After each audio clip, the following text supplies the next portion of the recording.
Ազդարարում ենք հայոց տուն համահայկական միավորման հիմնադրման մասին։ Ապակուսակցական կառույց, որտեղ միավորվել են ազգային գործիչները։ Հայոց տունը առաջնորդվելու է անմնացորդ հավատքով, ազգային արժեքներով ու հայ ոգեղեն ուժի հենասյուներով։ Հայոց տուն նախաձեռնության դռները բաց են մտահոգ բոլոր քաղաքացիների համար։ Նախագծի հիմքում դրված այն ներդաշնակության միտքը,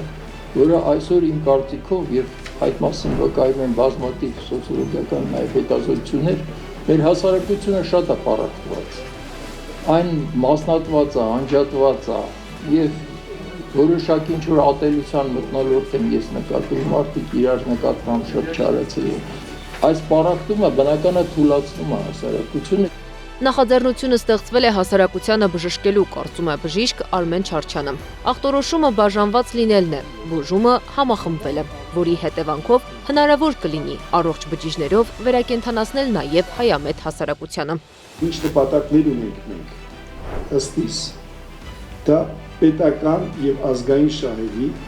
համամարտկային եւ ազգային արժեքների, հայ ինքնության եւ գենետիկ կոդի պաշտպանության, հասարակական բարեկեցության եւ առաջընթացի խթանումն է։ Պատասխանատու առաջնորդության նպատակները միշտ պետք է համահունչ լինեն երկրի եւ հասարակության ընդհանուր շահերին։ Եվ քանի որ նրանց աշխատանքները որոշում է երկրի եւ ազգի ճակատագիրը, զարգացման ուղին եւ ի վերջո ապագան։ Հասարակության, պետության զարգացման առաջընթացի համար Հայաստանը հիմա դիրքավորված է այնպես, կարծես ուժերը չեն հերիքում, չեն կարող եւ այլն։ Մինչդեռ երբ նայում ենք աշխարհի խոշոր պետություններին գիտամտավոր եւ ֆիզիկական ոլորտներում մատուցվող ծառայություններին, պարզ երևում է, հայերն ունեն կարողություն եւ պոտենցիալ, որը պարզապես կիրառել է պետք։ Մեր ժողովրդի պոտենցիալը այսօր էլ հենց ներհանրապետական Հայաստանի Հանրապետության ներսում եղած ներուժը բավական է առողջ եւ ամուր պետություն կառուցելու համար։ Ինչպես գիտեք, կենսաբանական բոլոր օրգանիզմներում բոլոր օրգանները փոխկապակցված են եւ մեկի գոյությունը պլյուսով է պայմանավորված։ Այդպես է նաեւ պետականության դեպքում։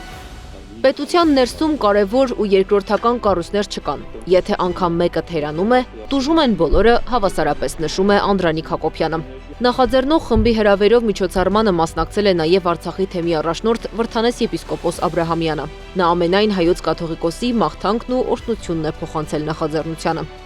Սուրբ Գիրքը ասում է, այն տունը, որ կառուցված չէ ժայռի վրա, ենթակա է կործանման։ Ես այստեղ տեսնում եմ, որ այդ տան սյուները երեքն են՝ հավատքը, միասնությունը եւ առաքինությունը։ Հայերն իրենց ամբողջ ներուժը պետք է ցույց տան երկիրը ծանր վիճակից հանելու համար։ Այստեղ պետք է դրվեն մասնագիտական ու մարդկային ամբողջ պոտենցիալը, կարծում է Արման Նուրը։ Պատմականորեն մենք շատ հաճախ ենք հայտնվել այսպես եզրին, կորուստի եզրին, ազգի կորուստի եզրին, պետության կորուստի եզրին, շատ դեպքերում կորցրել ենք պետությունը, բայց այսօր որպեսզի մենք ստիպված չլինենք կորցնել մեր ազգը եւ մեր կյանքը, մենք պետք է մեր ամբողջ ներուժը ամեն մեկս։ Նախաձեռնության անդամների խոսքով հայոց տունը չի ծառայում քաղաքական ինչ-որ ուժի նախկին թե ներկա։ Նրանք պատրաստ են առաջիկայում ներգրավել քաղաքական պրոցեսներում իրենց կարծիքներով ու առաջարկներով։ Անի Աբաղյան, Մեհեր Դավթյան, Նոնա Գևորգյան, ABC Media։